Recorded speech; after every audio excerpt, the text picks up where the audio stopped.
What's up, YouTube? Welcome back to my channel. Today I will be reacting to Don't Give Them Access to You. Let's get into this video.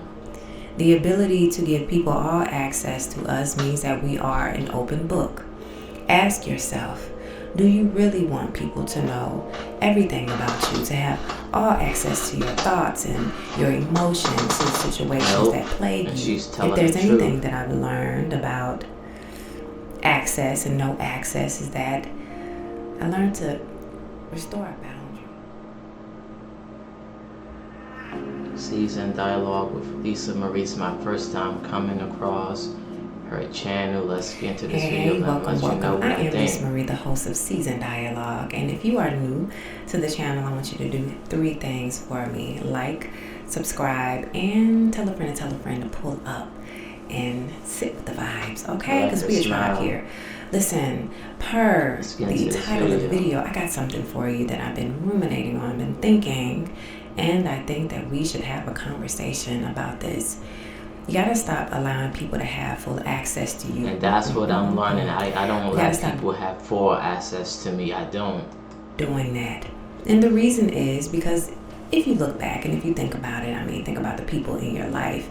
Many people do not deserve to have access to you. They don't deserve to know what's going on in your life. They don't love you like you love them. They don't do the things that you do for them. Like, it's not equal. It's not a connection. It's, not congruent.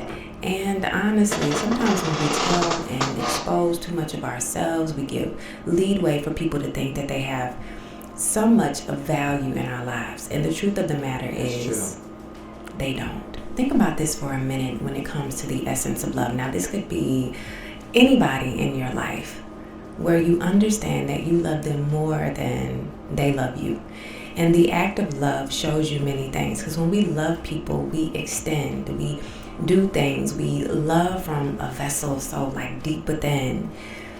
But they often don't give us the love that we may want to experience. Like, we give, but they often come short of the love that we want to experience. You don't mess with me, I don't mess with you. And that is why we have to make the decision as to, do we want these people to have access to our bodies and to our minds, to our space and our energy? Do we want to keep going round and around with people who don't love us with equal or more value? And listen, there are different perspectives and different ways of looking at this. Now, in many relationships and connections, right, we teach people how to love us. And we have conversations that flow. What our expectations is in a sort. We know what we want. It's not that we overextend or over-ask for certain things, but if a person cannot give you the value of what it is that you expect, and then you know that they don't love you in the essence of the space in which you love them, sometimes it's just, it might be a decision for you to let them go. Yep, that's my game rig. Wanna know how I got it? With DoorDash, you earn extra cash. Work when you want. Get ready with that. I know. This is not a job. Many times also, when it comes to people having access to us, we share things that they don't need to be privy to. We share our personal things. We share our personal lives. We share situations. We give them access to all. And when people receive access to all, they think that they can walk right in the door, sit down at our tables and our sofas, and always have a front seat to everything that we have going on. Once you open the door and give people permission, it's hard to bring them back down to size, because it was you that allowed that space to be wherever it is. I warn you, I forewarn you, and only give the access to people that you trust.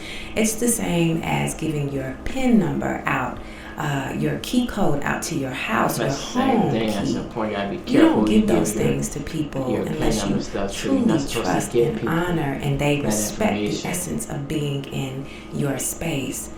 Therefore, it's the same thing that we say with our mouths, what we do in our actions. I won't allow anybody to have access to places or things that can't be fully accessible. I don't want you to have access to every part of me because you don't deserve that. I also want to talk about how in friendships, many times there is an unbalance in the way in which we treat each other, how we look at what friendship entails. Many of us have different levels of what we understand friendships to be. That's For true. me, I understand that if I am friends with you, I'm going to be there through thick and thin. Anything that you are going through, I'm going to be there. I'm going to be accessible to you because friendship is what I extend, and that means I'm going to love you. If you need me to listen, I'm only a phone call or a face-to-face conversation away. Sometimes that is an unbalance with people, and you often give yourself and your space and your love and your words and your experiences to other people who don't give the same to you.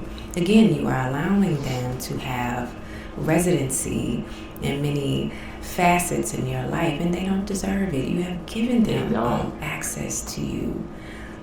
Why is limiting access important? Well, it's important because, again, everybody doesn't deserve to sit at your table. Everybody doesn't deserve to sit at your front seat. Nope. Everybody doesn't deserve to enter into your home and see all of the things that are inside of it. They don't need to know the top and the bottom. Many times, the only people that needs to see and have access to us is the people that we earnestly, honestly, with all of our love, trust, and gives an equal amount of love and only have servitude people to around us. you that I learned you know some you years can ago trust them. You know you can trust about them. that access. And let me tell you something. I'm saying this out loud, but I want you to hear this as well because I think we've all fallen short of this. You know, some people will give off the air that they can be trusted, and then we allow them in our space, and we open it to them, we confide in them, and we find solace in their presence. And then a situation happens where maybe we fall out or disagree, and then they carry all of the things that you have shared with them, and they throw them out into the atmosphere. When you've had an experience like that, it is a lesson to be learned that many times we have to bridle what it is that we say, and we have to lean more into culling who we trust. There has to be some things that we see that gauges the opportunity for us to open up. I was a little confused at what trust looks like because people are good at smiling in your face and making you feel that they are trustworthy, but now it's some check marks, it's some things that we have to check off the list. And let me tell you, the list is so long that nobody has access. If I can't trust you, This is mainly for the people who I won't be who around love hard, you. who love with every fiber in their being, those who share from the essence of their heart, those who just want to always be there for people and who see people as good people always. Again, there's lessons to be learned in the way that we experience things before and after. The ability to give people all access to us means that we are an open book, that they can read every single one of our pages from beginning to end, and they I didn't even think of it like that. Any and everything that they want to assume because they have the answers based on the questions that they ask. They can walk through the front door anytime that they deem necessary, and they can have a front row seat to every experience that we have. And when you think about that, when we say it out loud, does it really feel comfortable to you, or does it make you feel uncomfortable?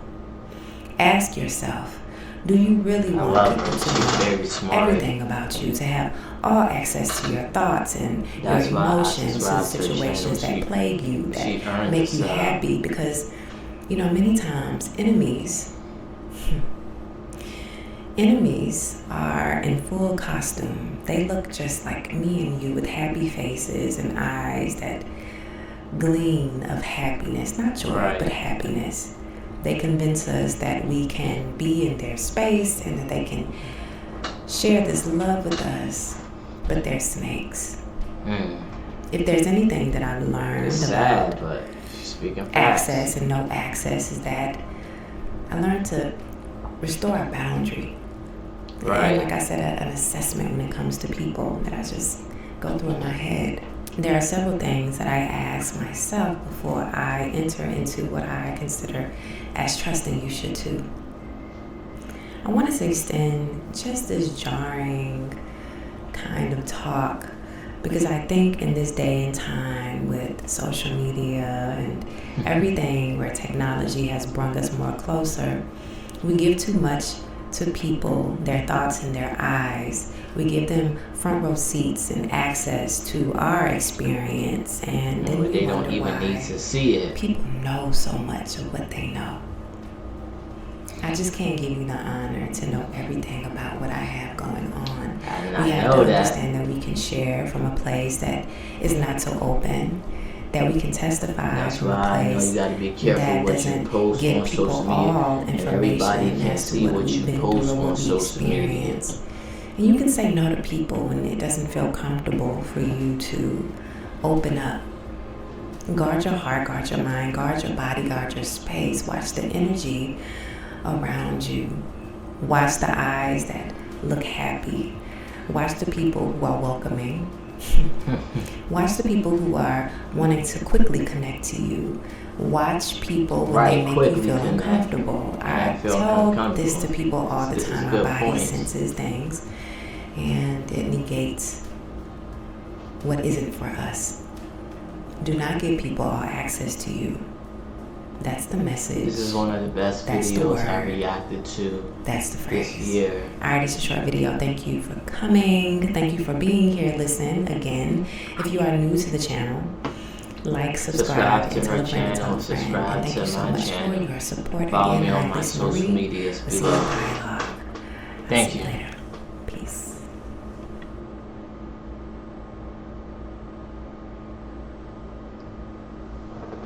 Learn Italian with Italian TV. Allora che si non faccia.